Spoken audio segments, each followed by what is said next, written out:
Welcome to Singhraj education academy. Chera साम्राज्य वर्तमान के केरल और तमिलनाडु जैसे दोनों राज्यों में फैला हुआ था। चेर वंश का राजकीय चिन्ह धनुष था। चेर वंश की राजधानी वंजी थी।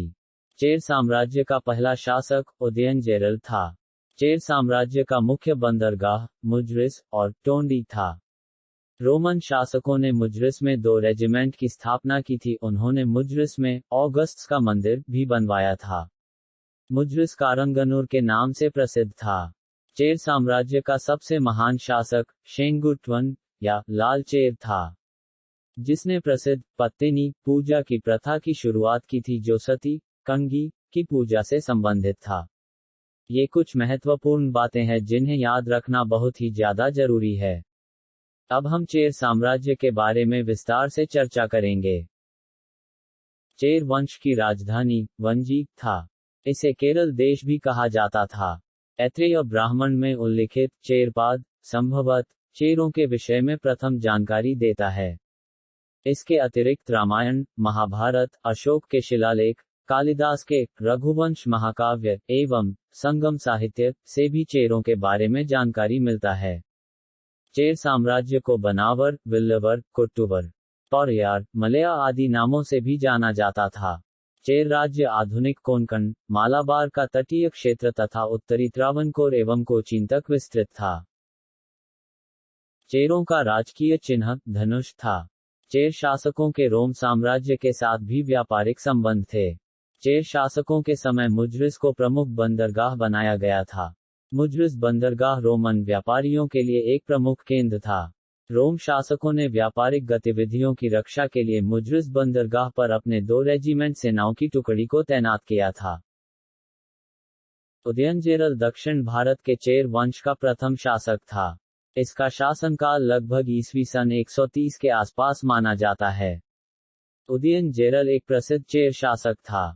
उदयनजेरल का वर्णन कवि मुदिनाग्राय ने अपनी रचना पूरम में वाणवर्मन और पेरुंजोरन उदयन जैसे नामों का प्रयोग किया है। संगमकालीन तमिल कवि परनार के समकालीन इसे पेरुंजोरम उदयन तथा बाराभवन के नाम से भी जाना जाता है।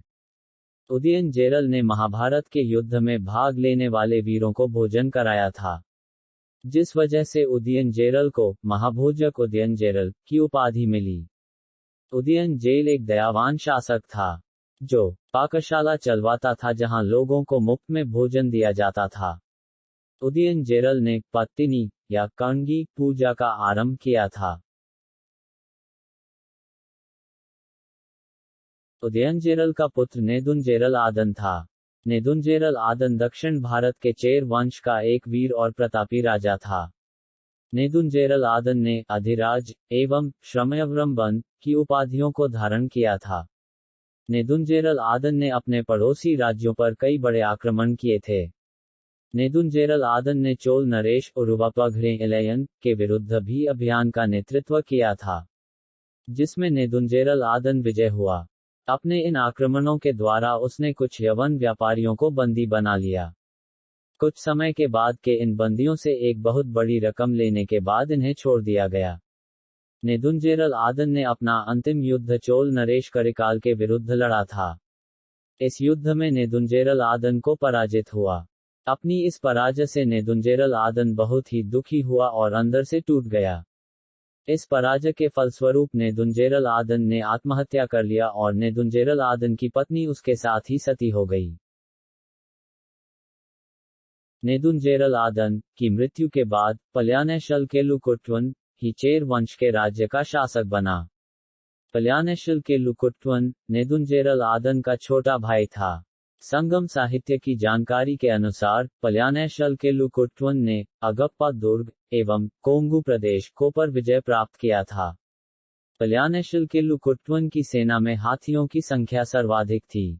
पल्यानेशल केलुकुट्वन ने अधिराज की उपाधि धारण की थी। धर्मप्रायण कुट्वन चेर वंश का वीर प्रतापी राजा था। धर्मप्रायण कुट्वन को शेनकुट्वन के नाम से जाना जाता है। चेर वंश के धर्मप्रायण कुट्वन को लाल चेर भी कहा जाता था। धर्मप्रायण कुट्टवन ने भी अधिराज की उपाधि को धारण किया था। धर्मप्रायण कुट्टवन की प्रशंसा संगमकालीन कवियों में सर्वाधिक कवि परनर ने की है। चेरकालीन इतिहास में धर्मप्रायण कुट्टवन को महान योद्धा एवं कला व साहित्य के संरक्षक के रूप में भी जाना जाता है। धर्मप्रायण कुट्टवन ने अपनी मजबूत नौसेना द्वारा मोहूर प्रदेश पर विजय प्राप्त किया। शेनकुट्टवन ने मुख्यतः 2 कार्यों के लिए अधिक प्रसिद्ध हुआ। पहला कार्य है दक्षिणी प्रायद्वीप में सर्वप्रथम पत्तिनी या कंगी पूजा की प्रथा को प्रारंभ करना। इस पूजा के अंतर्गत एक आदर्श पत्नी को देवी के रूप में मानकर उनकी मूर्ति बनाकर उसका पूजा किया जाता था। और दूसरा मुख्य कार्य है शेंगुट्टुवन ने सती कंगी की याद में एक विशाल मंदिर एवं उसकी प्रतिमा का निर्माण करवाया था। पत्तिनी पूजा के लिए पत्थर किसी आर्य शासक से युद्ध के बाद शेंगुट्टुवन ने प्राप्त किया था और उस पत्थर को गंगा में स्नान कराकर चेर देश में लाया गया। शेंगुट्टुवन ने पत्तिनी के संगठन का नेतृत्व अपने हाथ में लिया तथा इस प्रयास में पांड्य एवं चोल देशों का तथा श्रीलंका के समसामयिक शासकों का समर्थन शेंगुट्टुवन को मिला। नेदुंजेरल आदन का पुत्र पेरुंजेरल इम्पोरी था। पेरुंजेरल इम्पोरी की राजधानी मरंदई थी। इम्पोरई ने सामंतों की राजधानी तटगूर पर आक्रमण कर उसे जीत लिया। इरम्पोरई का विरोधी तटगूर के राजा अधिगयमान अथवा नाडुमान ने सर्वप्रथम गन्ने की खेती दक्षिणी भूभाग पर आरंभ किया। पेरुंजेरल इम्पोरी ने अपने शासनकाल दौरान अनेक यज्ञ को संपन्न कराया। पेरुंजेरल इम्पोरी को अनेक वीर पुत्रों का पिता होने का गौरव प्राप्त किया था। पेरुंजेरल इम्पोरी ने अमरयवरमवन की उपाधि ग्रहण किया, जिसका अर्थ होता है हिमालय तक सीमा पर राज्य करने वाला, जिससे अनुमान होता है कि पेरुंजेरल इम्पोरी ने समस्त भारत पर विजय प्राप्त की तथा हिमालय पर चेर वंश का चिन्ह अंकित किया।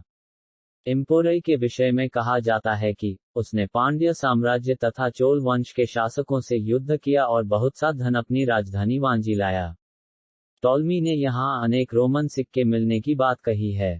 संगमकालीन कवियों ने इरम्पोरई को अंतिम चेर शासक माना है, परंतु लगभग ईस्वी सन 290 में एक और अंतिम चेर शासक का नाम मिला है, जिसे मांदरंजीजल इरम्पोरई कहा गया है, जिसकी उपाधि शेय की थी। ये सुविख्यात कवयित्री ओवैयार का समर्थक तथा उसके 7 संरक्षकों में से एक था। ओवैयार ने मांदरंजीजल इरम्पोरई की प्रशंसा में अनेक गीत लिखे हैं। इसके अतिरिक्त चेर वंश के अन्य राजा गजमुख शिया का नाम भी उल्लेखनीय है।